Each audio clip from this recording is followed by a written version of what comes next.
रामकृष्ण हरे.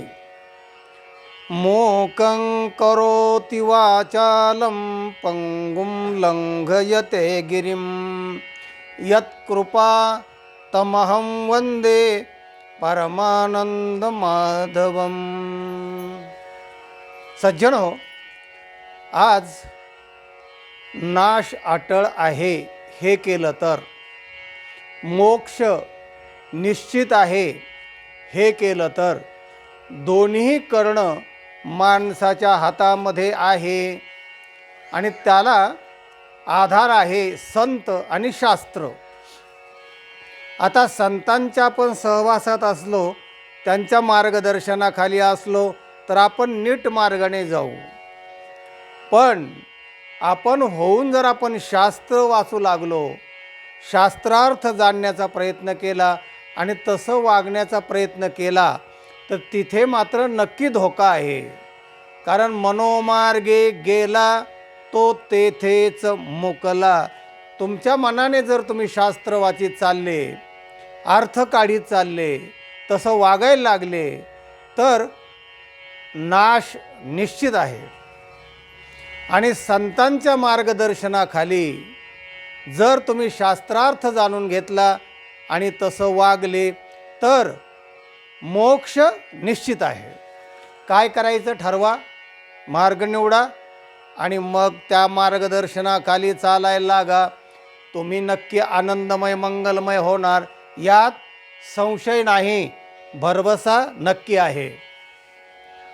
उदाहरणार्थ, वाचावे ज्ञानेश्वरे, डोळा पहावे पंढरे. वाचावे ज्ञानेश्वरी, संत जनाबाई म्हणते. काय वाचावं? ज्ञानेश्वरी वाचा म्हणतात. आणि मग वाचन झालं, वाचनाने मुखशुद्धी होते, निष्काम वाचनाने चित्तशुद्धी होते. वाचन हा पहिला वर्ग झाला. त्याच्यानंतर दुसरा वर्ग आहे की मनन, म्हणजे अर्थज्ञान होणं, या दुसरी इयत्ता आहे. काही लोक वर्षानुवर्ष पहिल्याच इयत्तेमध्ये राहतात. अरे पुढच्या इयत्तेमध्ये कधीतरी जा ना. कोणत्या इयत्तेमध्ये? अर्थज्ञान. वाचल्यानंतर अर्थ जाणून घेणे हा दुसरा वर्ग आहे. आणि अर्थ जाणल्यानंतर अर्थरूप होणे म्हणजे तसं वागणे हा तिसरा अंतिम आणि महत्त्वाचा टप्पा आहे. तर जनाबाई म्हणते की ज्ञानेश्वरी वाचा म्हणजे पहिल्या वर्गात तुम्ही प्रवेश करा.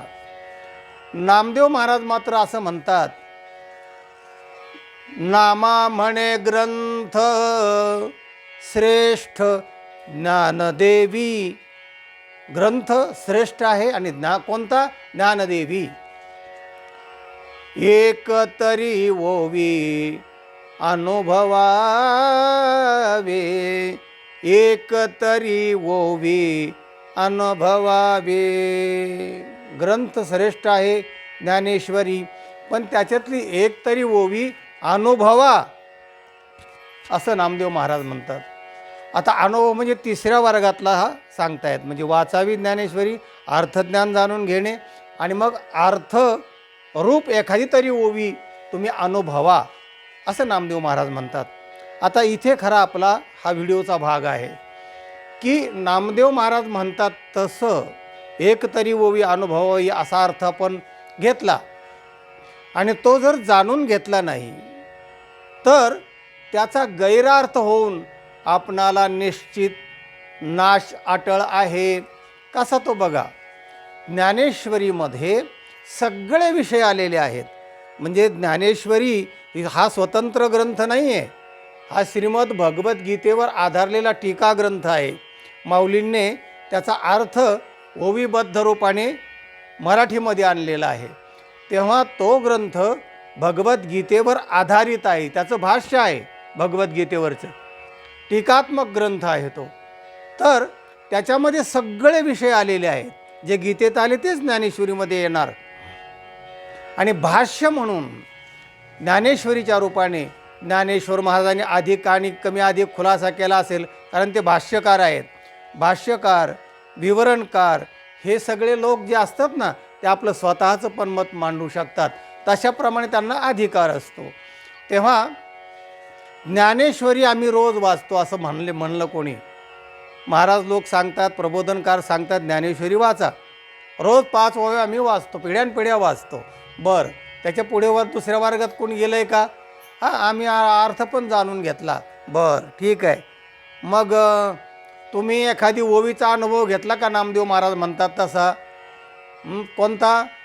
तर नामा म्हणे ग्रंथ श्रेष्ठ ज्ञानदेवी, एकतरी ओवी अनुभवावी.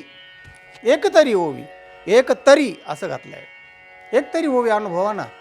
तर जे लोक विषयाभिमुख आहेत, विषयोपभोग घेणारे आहेत, विषयासक्त आहेत, अशा लोकांना संधी सापडून ते म्हणणार, हो नामदेव महाराजांनी जो 3रा वर्ग सांगितला अनुभवायचा, तर आम्ही एकच काय 2-2 ओव्याचा अनुभव घेतोय रोज, असं ते म्हणतील.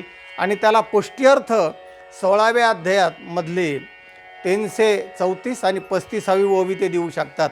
बरेच मोठे मोठे विषय आलेले आहेत, पण एक नमुना दाखल 2 ओव्या सांगतो आहे.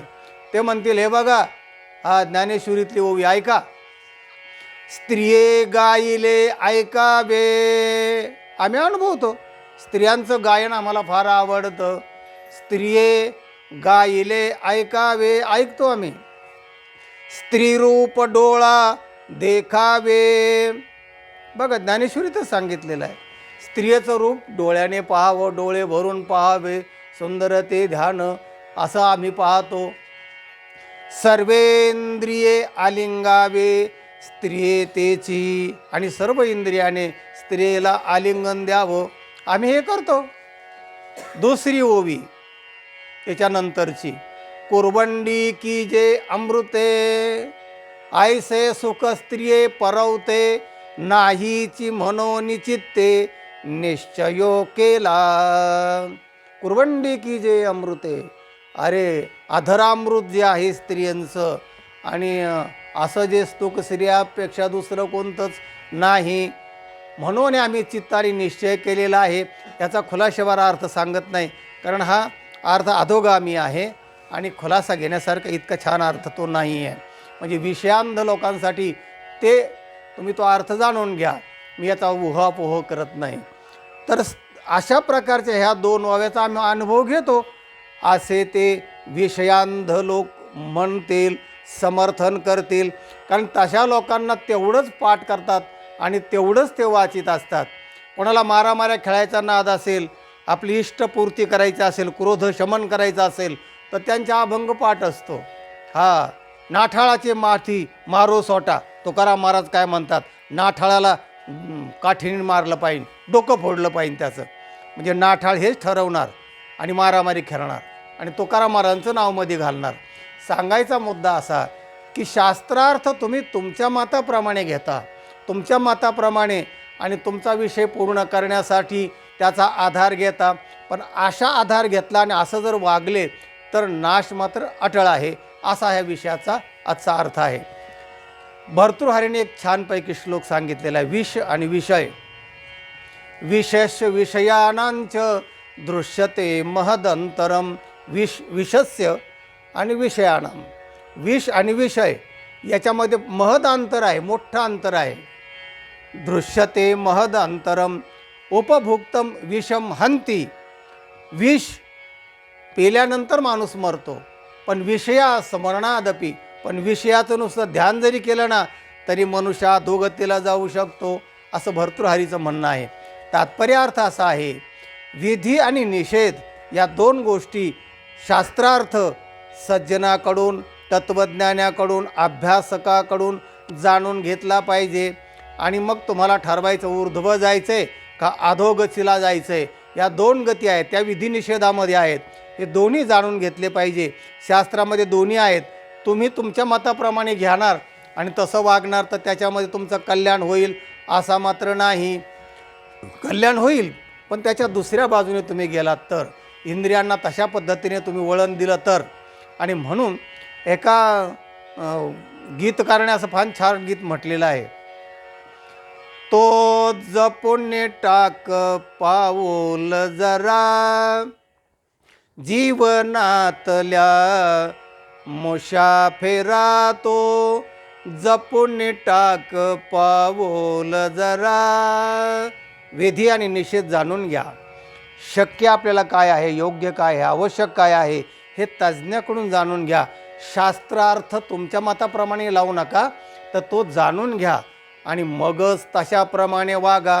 तुमचं जीवन आनंदमय मंगलमय होणार, असा आजच्या या भागाचा मतितार्थ आहे.